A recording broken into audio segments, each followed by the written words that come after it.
নবী সুলাইমান বললেন তোমাদের সব এলাকার মানুষদেরকে ডাকো, সবাইকে ডাকলেন। নবী সুলাইমান বিচার করবেন, বিনা কারণে কুকুর হত্যা করেছে।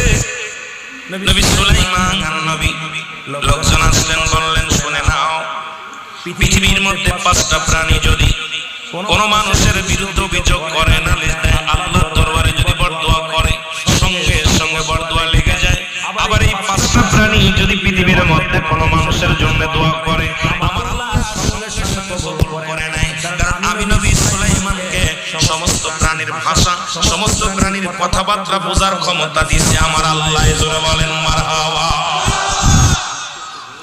লোকজন বলেন হুজুর তার মধ্যে কি কি প্রাণী?